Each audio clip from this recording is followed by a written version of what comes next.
ਜਸਵਿੰਦਰ ਦਾ ਵੀ ਚਿਹਰਾ ਨੂਰਾਨੀ ਸੀ, ਕੋਈ ਨਾ ਪੈਦਾ ਹੋਇਆ ਉਹਦਾ ਕੋਈ ਸਾਨੀ ਸੀ।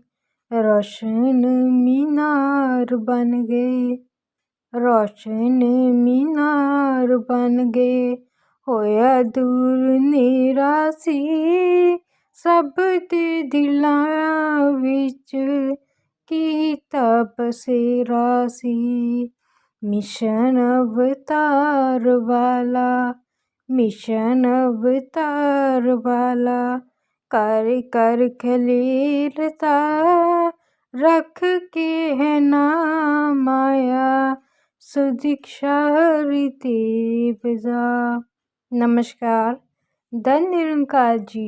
मैं श्वेता वर्मा आज आप जी के सामने सतगुरु माता सविंदर हरदेव जी महाराज जी के विचार आप जी के सामने रखूंगी। साथ संगत जी, संगत में आपने महापुरुषों से एक वो उदाहरण भी सुना है कि एक अध्यापक बच्चे को पहाड़ा सुनाने को कहता है तो वो बच्चा पहले 2-3 तक तो ठीक बोल देता है, पर उसके बाद वो धुन बोलना शुरू कर देता है। तो अध्यापक कहता है कि ये क्या ट्यून गा रहे हो तुम? वो बच्चा कहता है, मैं पहाड़ा तो भूल गया, मुझे बस ट्यून याद रह गई है। कहीं ऐसे ही हमारे साथ भी तो नहीं हो रहा कि वननेस, कंपैशन, पीस के सिर्फ हमको स्पेलिंग ही याद हैं और हम इन्हें अपने कर्मों में लाना भूल गए हैं। लोगों के आगे तो हम इन्हें सुना आते हैं वाह वाह कमाने के लिए, पर इन सबको हमें जीवन में भी डालना है।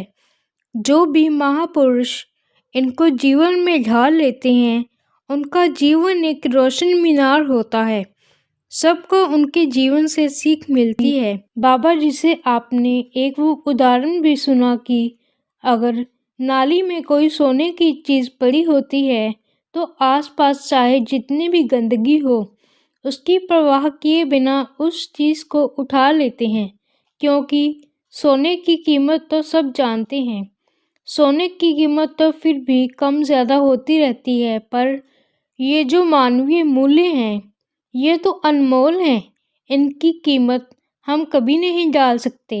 जहाँ हो, जैसी हो, जिसके अंदर भी हमें ये गुण नज़र आए उसकी गलतियाँ ना देखें, बल्कि उनसे ये गुण ग्रहण करें और जीवन में डालें। कुछ समय पहले एक कहानी सुनने को मिली थी कि एक अध्यापक कक्षा में एक सफ़ेद कपड़ा लेकर आता है और उसे खोलकर बच्चों को दिखाता है।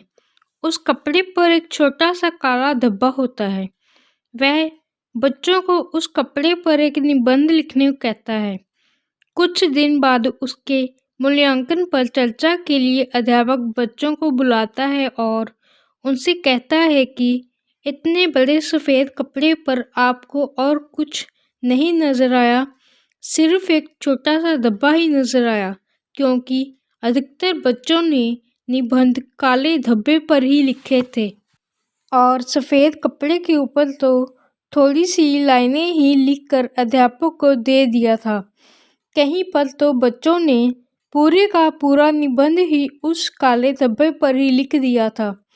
आज के इंसान की भी कुछ ऐसी ही आदत बन गई है, वह हमेशा गलतियां ढूंढने को तैयार रहता है।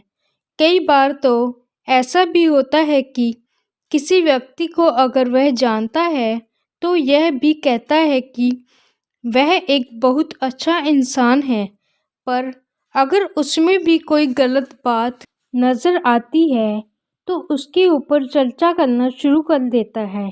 हालांकि मिशन की तो यही शिक्षाएं हैं कि हमने सबसे गुण ही ग्रहण करने हैं, फिर भी इंसान अपनी बुराइयों को तो देखता नहीं।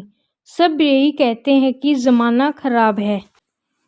जो भी संत इस बेरंगी के साथ जुड़ता है तो वह पूरी तरह कोशिश करता है कि जैसा हमारा जीवन खुशहाल हुआ है, हम औरों को भी इस रंग के साथ जोड़कर उनका जीवन खुशहाल कर पाएं।